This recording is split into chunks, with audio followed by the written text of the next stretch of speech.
I haven't done a talk for a while, so I'm pretty rusty. Okay. Who's ever heard my testimony? Put your hand up. Okay, probably half the room. My testimony has 5, 6, 7 different stages, and I'm not going to do my whole testimony tonight. I'm going to do a fast-track version, maybe 5, 10 minutes of how I first came to the faith. But the main thing I'm going to focus on tonight is how fasting for 40 days changed my life. A lot of you guys might be very into the faith and much more than me, and have fasted a lot more than me, and you know a lot more than me. Others are at different levels, but I'm sure you'll pick up something and learn something, because we can always learn from each other, which is fantastic. So I'm going to start off maybe the first 5 minutes just outlining how I came to the faith and my life previously, and then how fasting changed my life. So I'm 47 now. Okay, I came to the faith properly around the age of 40.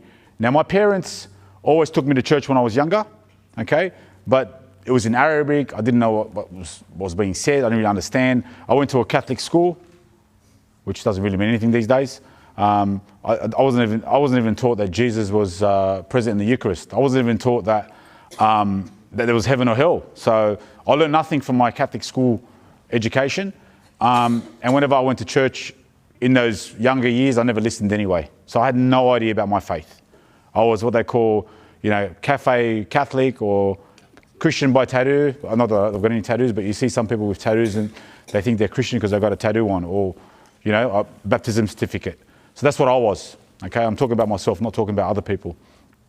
Now, when I got to the age of about 19, 20, I started partying, going out with girls, as what most people do, started gambling.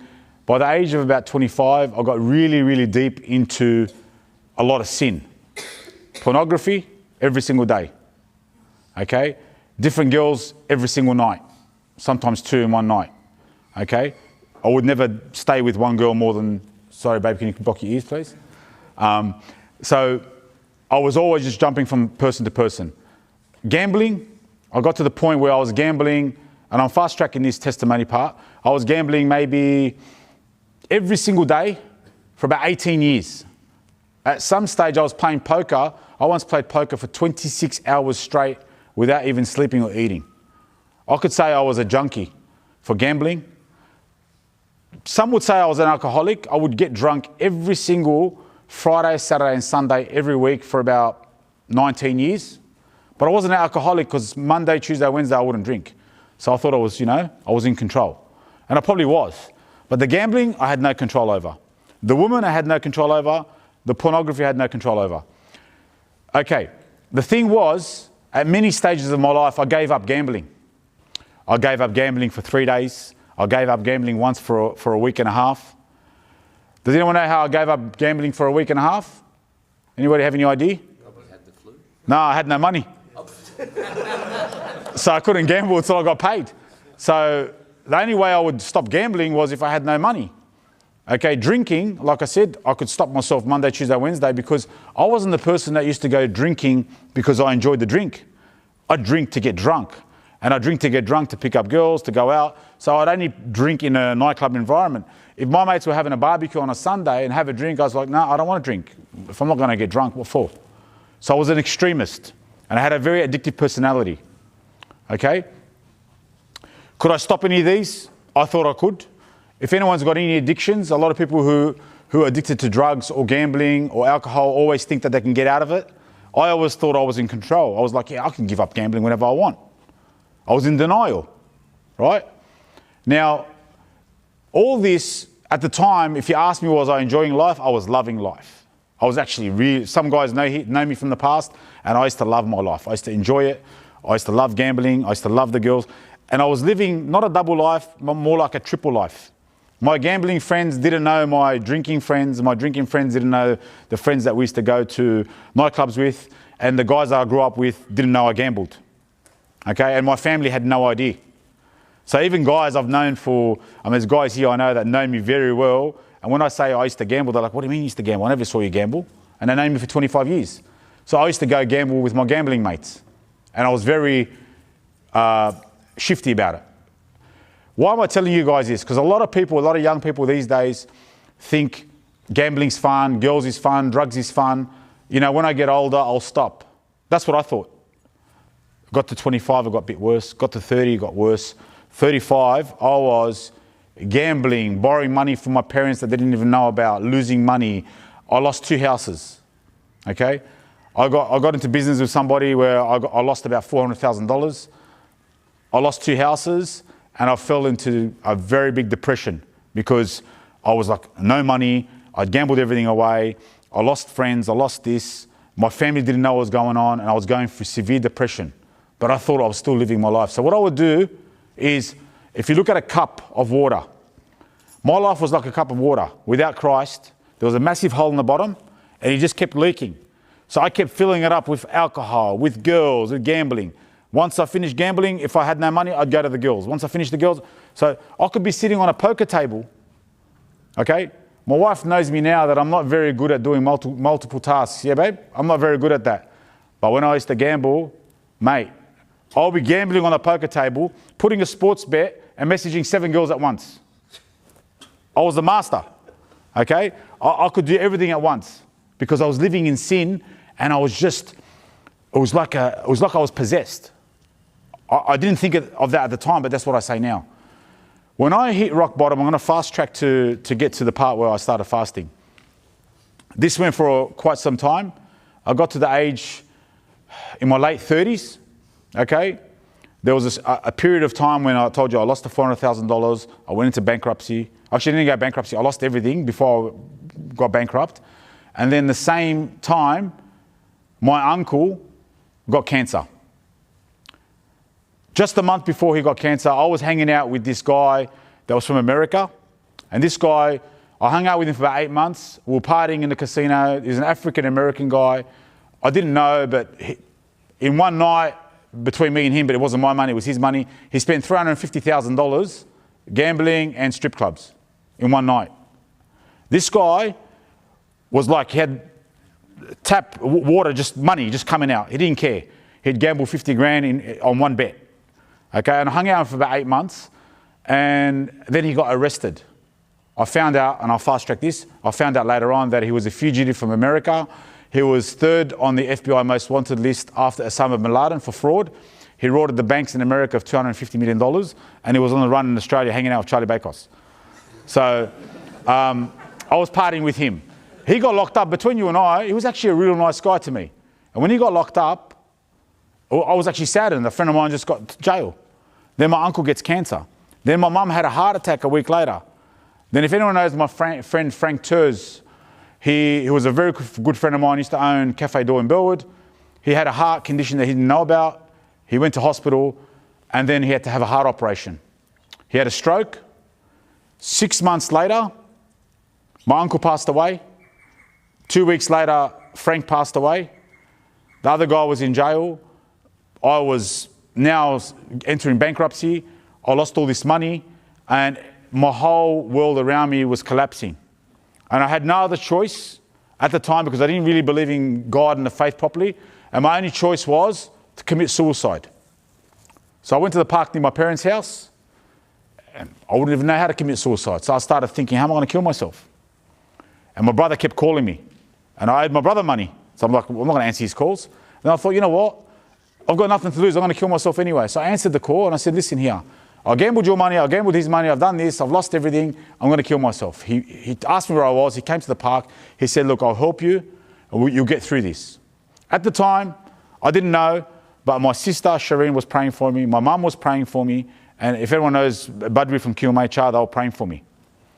I didn't know any of this until later on. So then I thought, I'm going to give God a chance. I've got nothing to lose. So I gave God a chance. I stopped everything. And that's when I came to the faith. And somebody sent me a video of St. Veronica Giuliani of a church getting built in Lebanon. I thought to myself, wow. Now, this is where I'm going to now cut the testimony part and go straight into the fasting. This is where really my life changed. So I started researching about, this saint, and I spoke to Badwi. This church in Lebanon, is this recently, the last 15, 20 years? Yeah, we're talking 2016, 7 years ago. Okay? It's a saint called St. Veronica Giuliani. She's an Italian saint that died couple hundred years ago. Now, the moral of the story was, I didn't know much about the faith. So I started speaking to Badwi, and he started telling me, come to these talks. So I'd go to these talks, and one of the first talks, and I'll be honest with you guys, if you have friends that are not into the faith, sometimes it's a bit daunting bringing them to talks like this. Maybe because I've lived that life, they'll listen to me, but if they listen to someone who's really into the faith, sometimes that scares people away. So the first talk I listened to was Father Joseph McShane.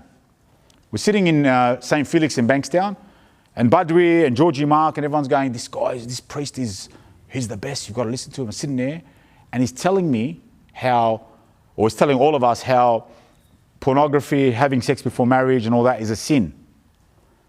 I said, in my head, this guy's a Fruit Loop. Like, well, I'm a single guy, of course I'm going to have sex. How do I stop that? And he started going how much of a sin it is and all that. I grabbed the guy next to me and tapped him on the shoulder. Where's the bathroom? He's in the back. I went to the back, snuck out of the back door, went into my car and blocked the number of Badwi and George and all that and never spoke to him for about 2 months. I thought, these guys are a cult. These people think that I'm going to sit there and not have sex and not watch pornography. Mate, this is a cult. This Catholic thing they're not normal. So I actually didn't come to the faith. It scared me away. Then I realized that my life wasn't getting any better. So I started slowly. Someone messaged me about the Saint Veronica Giuliani. I thought, okay, I want to look into this saint. One thing that I did, I listened to an audio of a priest. I don't know if anyone's heard of him. He's a Coptic priest called Father Anthony Messia in America. Has anyone heard about him? This guy's like Abu Notanyos, speaking English on steroids. He's a Coptic priest, very powerful. So I'm listening to this talk from this Coptic priest, and one thing that captured me, and it stuck with me from then. Okay? Now I'm going to go to my notes because this is very important. He was doing a talk on being blessed. I want to ask a question. Can someone give me an example of what they think is being blessed, or what's being blessed? Anybody put your hand up? No one knows what blessed is? Yeah. Anthony? Being blessed, meaning a priest. Now give me an example. Prays over you. Now give me an example of being blessed. Someone who walks in faith. Yep. Yeah. Someone who practices their faith in grace, a state of, state of grace. Yep. Sanctifying grace. Okay. Good. That's a good answer. Like blessings that you have, everything to be thankful for. Like your life, your house, your family. Yeah. Okay. A lot of Catholics will say, I'm blessed with a nice home, a wife, kids. Beautiful answers, and they're correct. In the real world out there, a lot of people will say, I'm blessed with a good job or a flashy car or a hot girlfriend or whatever it is, right? This guy, this priest, was saying that there was these Protestant pastors in America going on YouTube called Blessed Pastors of LA. And these pastors were going around saying, I've got a Ferrari and Lamborghini because God's blessed me. These priests were driving around Ferraris and Lamborghinis thinking they were blessed because of the money they got. And they thought that because Jesus gave them this money that they're blessed. That was their interpretation. So this priest goes on to it and says, when you look into the Bible and you find out what blessed is, he gave an example of the 5 loaves and 2 fish. Okay? He goes, Jesus was on the mountain. There was 5,000 men, not women because there was more than 5,000, but there was 5,000 men. And Jesus asked if anyone had any food. And this man came up, and he had 5 loaves and 2 fish. That guy could have given Jesus 4 loaves and 1 fish, but what did he do? He gave Jesus everything that he had. Okay? Now the story I'm going to tell you guys today, I'm going to link it back to the number 7. Remember the number 7, which is God's number of perfection. Okay? What's 5 plus 2? 7. 7 times 70. 4,900, which is pretty much 5,000. So this person gave Jesus 5 loaves and 2 fish. Jesus blessed it, fed the 5,000, and there was 12 baskets left over. So the blessing for this person was him giving to Christ, and Jesus blessed it and multiplied it. And I was like, wow, I want to be blessed. I want to give. Now, here I'm bankrupt, I've got no money. What am I going to give? But it's not about money. You give time, you give prayer, you give your life, you give everything. So I thought, how am I going to do this? So this church being built in Lebanon, how am I going to help? So I thought to myself, you know what? I'll start a Facebook page. I'll start trying to raise up some money. Fasting's coming. Lent's coming. You know what I'm going to do? I didn't think I'm going to sit there and Lent and changed my life. I thought to myself, I've got 40 days of fasting. What I'm going to do, I'm going to give up gambling, porn, drinking, sinning, okay, for 40 days. Maximum I've done is maybe 10 days. I'm going to try 40 days with Christ, okay? Now, the Bible quote that this Coptic priest used was, he mentioned in the Bible that in Acts 20:35, that Jesus said, it is more blessed to give than to receive. And apparently it's about 20 or 25 times in the Bible where Jesus mentions blessed as something that you give. So when you read the Bible, you always hear blessed is giving, giving, giving. And I was like, wow, I always thought being blessed is God giving me a home or a family. But it is that, but it's even more blessed to give than to receive, as it says in Acts, okay? Now, I turned around and I said to myself, okay, I'm going to start fasting. I'm going to start doing these things and see what I can do. And then what else I'm going to do, I'm going to try to raise $10,000 for this St. Veronica church. So what I did, I grabbed all my mates. I said, listen, I'm going to change my life for the next 40 days. If you fast, yeah, you know, people, Catholics, I'm going to give up chocolate, I'm going to give up meat, I'm going to give up this. I said, great. You're going to give up coffee, $3 a day, times it by 40 days, it's $120. At the end of Lent, put the $120 into charity and give it to the church or give it to St. Veronica. You want to give up meat, you're not going to eat meat. Every time you're going to eat a steak, it's $50. Round it up, it's $400. So easily I can round up $10,000, but we'll leave it up to God. 40 days, we started going to church. Abuna Thomas was doing masses at St. Charbel's Thursday night. We started off with about 30, 40 people. By the end of Lent, we had about 700 people at the masses. Full Thursday night masses. People were coming up to me, Charlie, you just put a rosary on Facebook, a wooden rosary that I got for $2. But I said, we want to raise money for the church.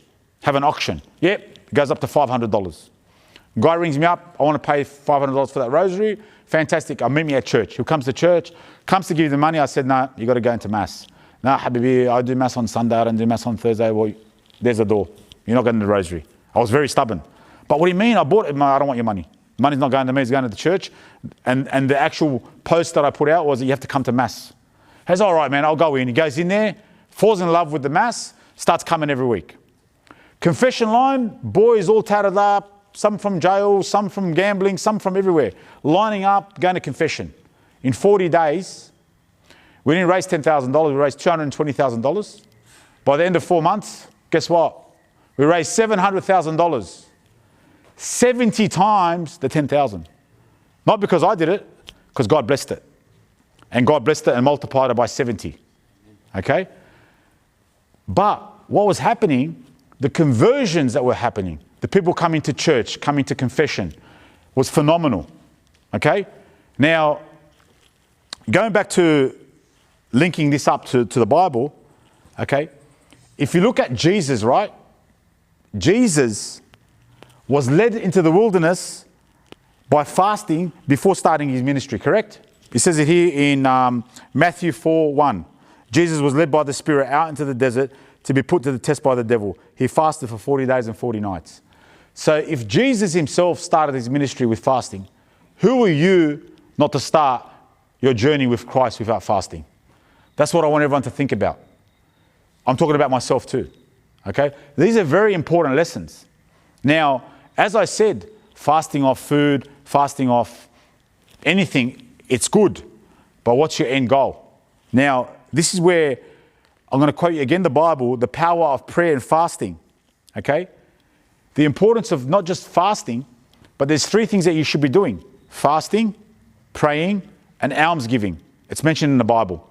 Okay? So my message to you guys is during this Lent, start to do all 3. Everyone's at a different level. Some of you maybe never fasted in your life just like I was. Some of you fasted all the time. Fast off the dairies and fast off all that. What I'm asking you to do and what will change your life to change my life is if you're going to give up something for 40 days like I did, and it was an addiction, guess what? At the end of the 40 days, I was going to go back to my gambling and girls and all that. And I thought to myself, hold on. I've now done it for 40 days. I've never done it more than 10. Jesus is now with me. Right? So through God's grace and through a number of other things like confession, receiving the Eucharist, all these gifts that God has given us, guess what? 7. I haven't gambled now for 7 years. I went in there with the intention of doing it for 40 days. I've done it till this day, 7 years. Okay? This is the 7th year of my fasting off gambling and off drinking. It's not because of me. It's because God. I'm allowing God to give me those graces. What am I doing? Believe it or not, in that period of 40 days, I was like, I hadn't even been to confession yet. I hadn't been to confession for 15 years. And Buddy was going, you got to go to confession. I'm like, you know what? I'll go to confession at the end. At the end of the 40 days, I went to confession for the first time in 15 years. After that, I started going to confession once a month, once a week.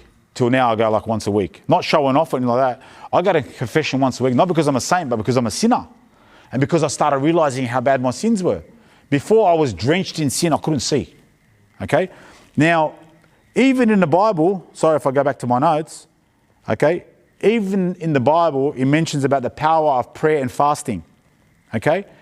There was a young boy that was possessed. Okay? It's in Mark 9:28. Okay? There was a young boy that was possessed, and the disciples couldn't get rid of the evil spirit from this possessed boy. Then Jesus came along and got rid of the evil spirit. The disciples pulled up Jesus in the room and they said to him in Mark 9:29, his disciples asked him privately, why couldn't we drive it out? Why couldn't we drive out the demon? Jesus replied, this kind can come out only by prayer and fasting. Okay? This is the power of prayer and fasting. Okay? There's more important things. You might say, okay, Charlie, okay, I can pray and I can fast, but do you get tempted? Oh, Charlie, you must be with Christ now. You mustn't get tempted. Let me tell you, the temptation is much harder now than what it was before. And I still get tempted now. My missus sometimes at night will go to me, what are you doing on your phone? I'm watching poker on Instagram, someone playing poker. It's like, I don't know why, it just pops up. And I start watching poker and I think to myself, the temptations. I haven't gone back to the temptation, but these things pop up on social media or in conversations or whatever. Temptation can come at any time. The devil will provoke you. Now, this is where it's important. In Sirach 2:1, my son, if you come forward to serve the Lord, prepare yourself for temptation. Okay? In Ephesians 6:12, for we do not wrestle against flesh and blood, but against the rulers, against the authorities, against the cosmic powers over this present darkness, against the spiritual forces of evil in the heavenly places. Temptation is always going to come. And I'm going to show you guys, and we'll have questions at the end, I'm going to show you guys how to protect yourself from temptation. And I'll give you another story.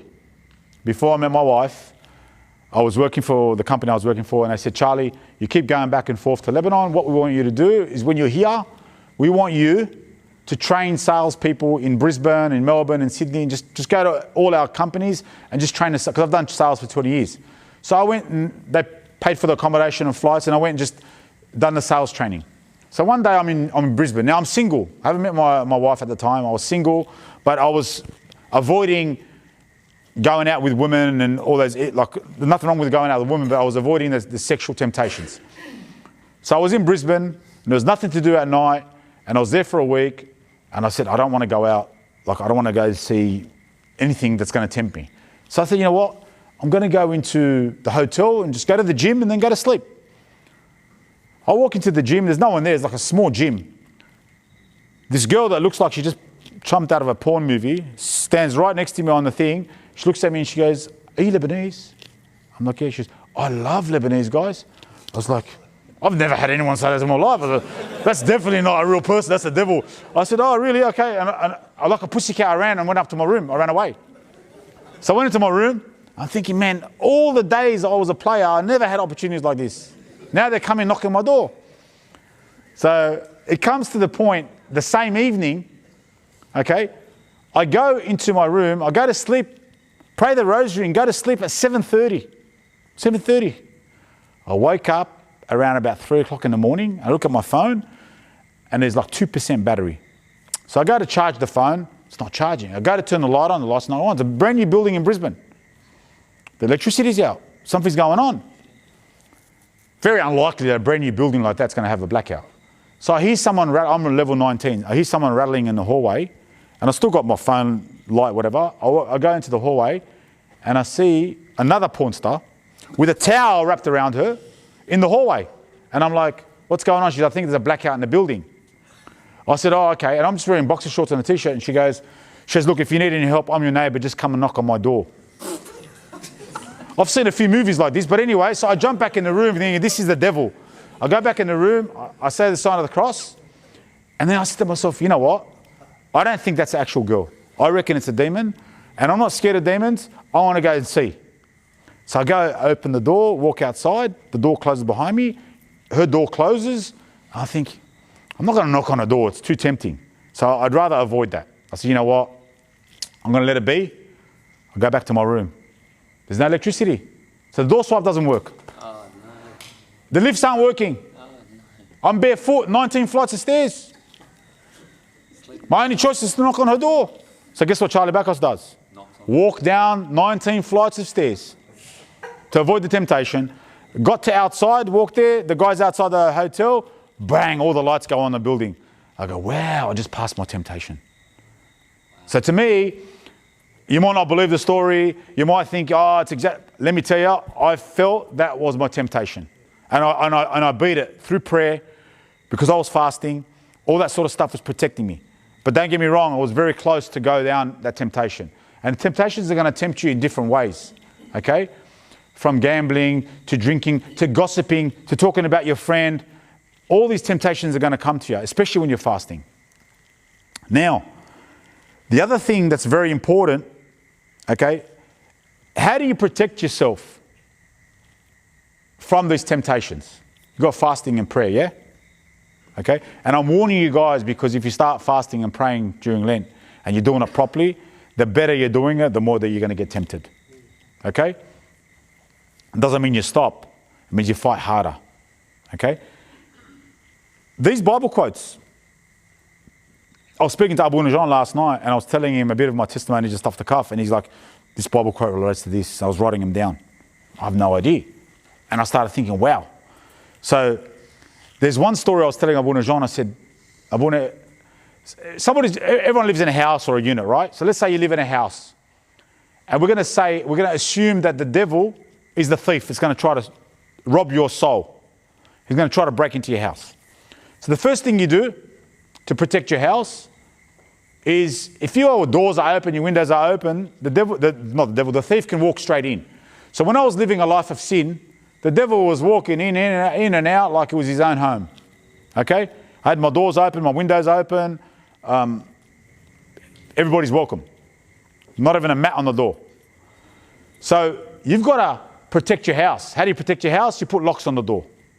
Okay? Locks on the door and locks on the window. And let me tell you something. The devil can still get in, but it's a little bit harder. Oh, sorry, the thief can still get in, but it's a little bit harder. So what do? You put those steel barriers on the windows, steel bars. He can get in through the roof. So then you put camera surveillance. You put an alarm system with sensors, security dog, security fence, security patrol. Once you've got all that, it's very, very hard for the thief to come into your house. How does this relate to protecting yourself spiritually? We have different weapons and tools to use in our faith. You can use an example that the locks on the doors, okay, is the Bible, reading the Bible. The locks on the windows, the catechism. The security surveillance is the rosary. The alarm sensors is the mass. The security guy at the front, security company, is the Eucharist. Okay? The more of these weapons that you use in your faith, the more that you can protect yourself. It still doesn't mean he can still try to get in there, but the more you're protected, the more chance and less chance he's going to get in there. And he's going to try harder because he's going to go, this house has got all this on it. There must be something in there that I want. Okay? So be prepared, but don't be scared. If you've got Christ in your life, and remember, Christ will multiply everything that you give him. So when you're fasting, it's up to you. If I want to give up chocolate, I ask you, what's that going to achieve? Okay? To me, take it to another level. Now, who goes to the gym here? Put your hand up. Bridget, I'll ask you a question. If you go to the gym for 40 days, what happens? Better body in 40 days? And then you go back to your old ways? What happens? It goes back. You go on a diet for 40 days, you might lose 3-4 kilos. You go back to eating junk, you lose all your weight. Same thing with Lent. If you're going to go and give up and start praying and say, you know what, I'm going to pray the rosary every day for 40 days and then stop and go back to your old ways, what have you achieved? You've achieved the short-term thing. My advice to you, everybody in this room, from now till Monday or Wednesday next week, write down your goals of what you want to do for fasting. So if, for example, you pray the rosary every day now, pray 3 rosaries a day, for example. If you don't pray the rosary, start praying the rosary. Maybe pray a decade a day. If you go to Mass every Sunday, start doing daily Mass. If you don't go to Mass at all, start going to Mass on Sunday. If you haven't been in confession, I advise you highly, research how you're going to get to confession in the next 40 days. It's very, very important. Very important. Okay? Now, link it back to the Bible. The protection from the thief in Thessalonians 5:4. But you, brothers and sisters, are not in darkness, so that this day should surprise you like a thief. So it's linked back to what I said. Okay? The importance of confession. In John 1:9, it says, this is in the Bible, if we confess our sins, he who is faithful and just will forgive us our sins and cleanse us from all unrighteousness. This explains the importance of confession. Okay? Receiving the Eucharist. Very powerful. Again in the Bible. In the Gospel of John. Very truly I tell you, John 6:53, unless you eat the flesh of the Son of Man and drink his blood, you have no life in you. Very important. So my advice to you is during this fasting, fill up your life with Christ. Fast off something. If it's an addiction, try to fast forever off it. Use this Lent to allow God to work in your life to give you the grace so you can get away from those addictions. Almsgiving. Any charity that you want, any church, help the poor, Lebanon, whatever it is. Okay? It says it in the Bible. So all these little things that you do add up. Okay? Now the thing I want to fast forward to is a very, very important message. And I was thinking about this because I wasn't really prepared with this testimony, but I was thinking to myself, number 7 kept popping up. Right? And we've spoken before about the number 7 in the Bible. And that's why. How many colours in the rainbow? 7. How many colours in the other rainbow, the LGBTQZ rainbow? 6. Okay? God's number of perfection is 7. So the real rainbow is 7. That's because that's God's rainbow. God created it. The reason that they have the 6 rainbows is they're mocking God. Okay? Because God took two of each animal, male and female, onto Noah's Ark. And at the end of the floods, there was a rainbow and God said, I will not flood the earth again. Okay? And the rainbow had 7 colours. So they're mocking God because God didn't take, male lion, for example. So they turned around and made it 6-colour rainbow. And it's like they're mocking Noah's Ark. 7 is very important. The number 7 in the Bible is a number of perfection. I'm going to give you some examples from the Bible. Okay? 7 days it took God to create the world. 7 pairs of each clean animal on the ark. 7 times in John, Jesus said, I am. Jesus told Peter, forgive 70 times, 7 times. Okay? 7 letters to the 7 churches. 7 angels with 7 trumpets. And the number 7 is used in the Bible over 700 times. Very powerful. So I started thinking to myself, how does this relate to this testimony? And I wrote a few things down. I said, the 5 plus 2 of the 5 loaves and 2 fish equals 7. Jesus multiplied it by 70, and there's your 5,000. Okay? I had an intention of going into that fasting 7 years ago, 2016, to raise $10,000 through a group of many people, and we raised, through God's grace, 700,000. Okay? If you work it out, I had the intention of fasting for 40 days. Okay? 40 days times 70 is 2,800 days. 2,800 days takes you to July this year. July this year, okay, is my 7-year anniversary of St. Veronica, church being built and opened. My 7-month-old baby, who turned 7 months 3 days ago, okay, she will turn 1 in the end of the 2,800 days, so in July she turns 1. So all these messages were coming to me at night. I was writing them down. Even at one stage, I was in Lebanon. I had COVID and I was in hospital and I was dying. And before I got to the hospital, my wife tried to get an oxygen machine. We couldn't get oxygen machines in Lebanon. Days trying to get this oxygen. I don't know how miraculously we got this oxygen machine. I used it. A few days later, I ended up in hospital, almost died, praying, and I said to God, please, God, through your grace, if I get out alive, I want to help as many people as I can. Guess what I did? Not what I did. Guess what God did? I got out of hospital. He saved my life. I went and did a Facebook post.